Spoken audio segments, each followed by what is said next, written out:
네, ETF 투자 전략 세워보겠습니다. 한화투자증권 권병재 연구원과 함께합니다. 연구원님 어서 오세요. 네, 안녕하십니까. 안녕하세요. 네, 오늘 이 연금 투자하시는 분들이 특히 좀 귀담아 들으셔야 될 내용인 것 같습니다. 포트폴리오 짜기 좀 어렵고 귀찮다 하시는 분들 계시면은, 근데 아마 이 TDF 담아봐라 이런 얘기 많이 들어보셨을 거거든요. 근데 TDF 외에도 TRF, TIF 이런 상품도 있어서 오늘 좀 소개를 해드릴까 합니다. 먼저 TRF가 뭡니까?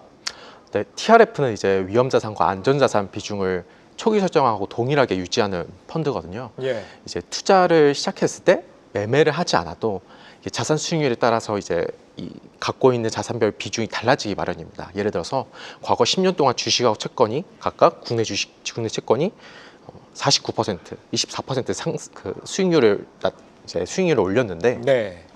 이제 이 수치는 다 배당금하고 이자를 포함한 재투자한 수치거든요. 그랬을 때 50-50 비중으로 10년 전에 초기에 투자를 했다고 가정을 하면 주식과 채권을 50-50으로 들고 있었다면 맞습니다. 네. 그랬을 때 10년 후 주식 채권 비중 55대 45로 변화를 하게 됩니다. 좀 더 구체적으로 말씀을 드리면 네. 제가 1억 원을 갖고 있고 각각 5천만 원 투자를 했다고 보면요. 10년 동안 이제 주식에 같은 경우에는 5천만 원에서 7,450만 원으로 이제 상승을 하고요. 그리고 채권 같은 경우에는 5천만 원에서 6,200만 원으로 이제 상승을 하게 되거든요. 그랬을 때 두 자산의 비중이 55대 45로 기존 초기 설정이었던 50대 50에서 변했다라고 좀 볼 수가 있습니다. 예. 그렇기 때문에 이제 이런 기존 설정하고 달라지는 부분들을 이제 운용사에서 직접 운용을 해서 그때그때 50대 50으로 유지가 되도록 직접 운용해 준다고 보시면 되겠습니다. 그러니까 TRF는 이제 타겟 리스크 펀드라고 하죠. 그러니까 위험 자산의 비중에 따라서 투자하는 펀드라고 할 수 있는데 위험 자산과 안전 자산을 각각 이제 주식과 채권으로 놓고 그 비중을 이렇게 5대5로 계속 맞춰주시는 맞습니다. 그런 펀드라는 거군요. 네. 근데 주식의 경우에는 여기서 이제 미국 주식에 타겟을 맞추고 또 채권의 경우에는 국내 채권 거의 대부분 이런 조합이라고 하더라고요. 뭐 특별히 이유가 있는 거예요?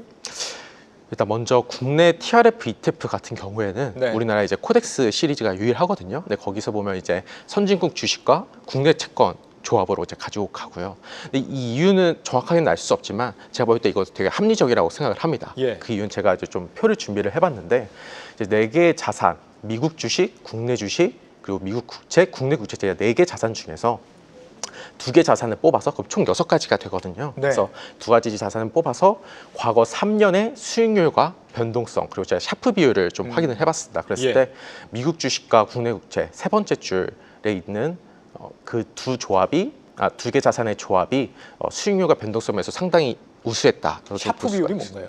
샤프 비율이라 하면 변동성 대비 수익률이라고 보시면 될 것 같아요.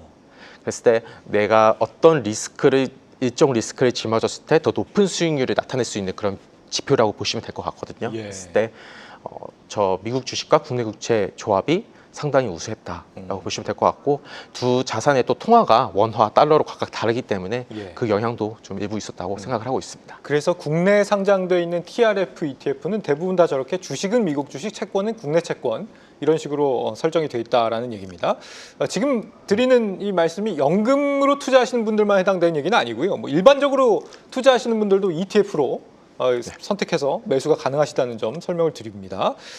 이 미국 주식의 경우에는 그러면 이 TRF의 경우에 혹시 뭐 구성 종목 같은 거는 뭐 어떻게 되는 거예요? 그 안에서 내부적으로?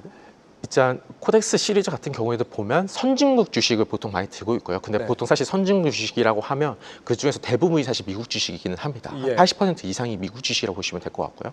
그래서 대부분이 사실 미국 주식이라고 보시면 되지만 뭐 유럽이나 일본이나 이런 그 외에 선진국 국가들의 주식도 좀 포함되어 있다라고 좀 보시면 될 것 같고 특히 이들 주식에 직접 매수를 하지 않고요. 직접 투자를 하지 않고 코덱스 시리즈 같은 경우에는 다른 ETF를 통해서 재간접으로 좀 투자하는 방식으로 해서 다른 ETF를 들고 있다라고 좀 보시면 될 것 같습니다.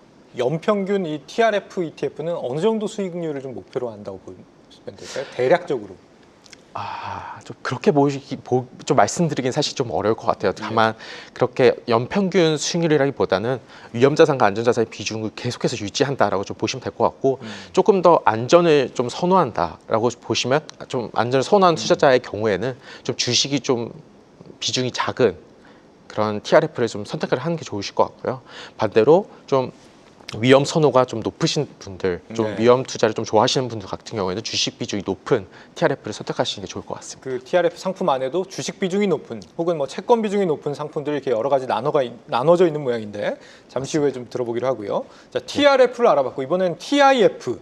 이거는 타겟 인컴 펀드입니다. 목표 수익에 따라서 이제 좀 구분된 펀드인 것 같아요. 맞습니다.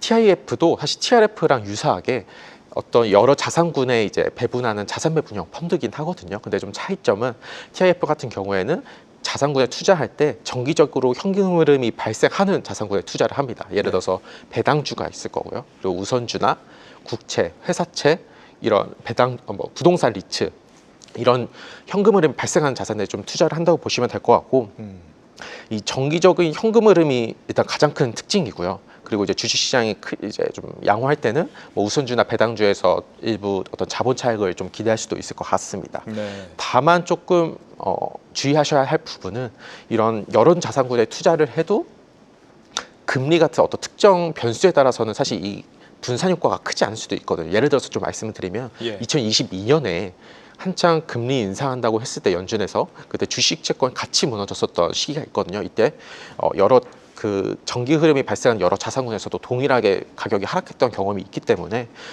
특정 상황에서는 여러 자산군에 투자를 한다고 해서 분산 효과를 크지 않는 그런 상황이 있을 수도 있다. 이렇게 좀 주의하시면 될 것 같습니다. 이 TIF 같은 경우는 배당 소득이 이게 주기적으로 좀 들어오는 부분을 우리가 기대해 볼 수 있는 맞습니다. ETF다 이런 말씀입니다. 네. 자, 여기에다가 이제 내 은퇴 목표 연령에 따라서 이제 뭐 몇 년 2040년에 은퇴할 거다 뭐 이런 걸 나눠서 그렇게 나눠지는 게 바로 TDF죠. 이렇게 총 세 가지를 목표를 중심으로 투자하는 ETF 우리가 꼽아볼 수 있겠는데 TDF, TRF, TIF 각각 어떤 경우에 투자하면 좀 적합한 건가요? 아까 말씀 주신 대로 TDF 같은 경우에는 이제 은퇴 시기가 좀 명확한 투자자들, 뭐 2040년, 2050년에 은퇴를 할 거다라고 좀 생각을 하는 투자자들한테 좀 더 적합한 펀드라고 보실 수가 있고요. 그리고 TIF 같은 경우에는 은퇴 이후에 어떤 내가 이 보유하고 있는 자산을 지키되 정기적인 현금 흐름이 필요하다 하시는 분들한테 좀 더 적합한 그런 상품이라고 보시면 될 것 같고 TRF 같은 경우에는 은퇴 여부하고는 좀 무관하게 본인의 어떤 위험 성향을 좀 제대로 알고 있는 상황 그런 투자자들한테 좀 적합하다고 볼 수 있을 것 같습니다. 그렇군요. 잘 알겠습니다. 국내에 상장된 TIF나 이 TRF 상품들이 어떤 것들이 있을까요? 제가 좀 표를 좀 준비를 해봤는데요. 이제 TRF ETF 같은 경우는 이제 아까 말씀드린 대로 코덱스 시리즈가 있고요. 이제 아까 말씀드린 대로 특징은 이제 미국 주식과 국내 국채 10년물에 투자하는 그런 특징을 갖고 있습니다. 투자자가 이제 스스로 뭐 초기 비중을 설정하고 그거에서 직접 운용할 필요가 없기 때문에 좀 더 간편하다는 특징이 있습니다. 저기 뭐 3070 그러면 주식이 30인 건가요? 30이 위험 자산입니다. 그래서 주식이 30 맞습니다. 70이 채권 이렇게 되는 거죠? 맞습니다.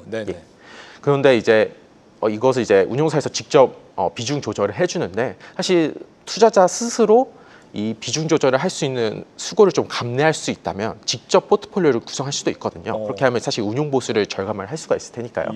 그래서 직접 제가 한번 2개 ETF로 이제 포트폴리오를 만들어 봤는데 저기 보시면 에이스 미국 S&P 500 그리고 키움 국고채 10년 이런 ETF들로 구성을 할 수 있다. 좀 그렇게 보시면 될 것 같습니다. 이렇게 직접 구성을 하면 본인 스스로 수익률이 높았던 자산의 비중을 좀 축소하고 그쪽으로 이제 자금을 수익률이 낮은 자산으로 이제 비중을 이동을 해야 되는 수고를 좀 감내를 해야 되지만 그만큼 보수를 좀 절감할 수 있다는 좀 장점이 있습니다. 혹시 뭐 더 해주실 만한 얘기는 없으세요? TIF 조금 더 한번 좀 더 말씀을 드리면요. TIF 같은 경우에도 아까 표에서 좀 보셨다시피 타이거 시리즈가 유일합니다. 타이거 시리즈 같은 경우에는 뭐 회사채나 국채나 그리고 선순위 담보부 채권이나 이런 자산들에 투자를 하고 있고요. 이것도 마찬가지로 직접 구성하는 게 가능합니다. 좀 제가 2개의 ETF로 좀 구성을 해봤는데 코덱스 미국 투자 등급 회사채랑 이제 신한자산 솔의 CD 금리 머니마켓 파킹형 ETF이거든요. 근데 2개 자산이 모두 뭐 통화나 그리고 신용도나 그리고 듀레이션이 각각 다 다르기 때문에 2개의 ETF로 포트폴리오를 구성했을 때 좀 분산 효과를 좀 기대할 수 있겠다라고 좀 보고 있습니다. 꼬박꼬박 배당 수익이나 이런 걸 좀 기대할 수 있다. 맞습니다. 그런 말씀이시죠? 오늘은 여기까지 듣겠습니다. 한화투자증권 권병재 연구원과 함께했습니다. 연구원님 말씀 잘 들었습니다. 네, 감사합니다. 계속해서 다양한 경제 이슈를 알고 싶다면 구독과 좋아요, 알림 설정 부탁드립니다. AI 캐스터 권미정이었습니다.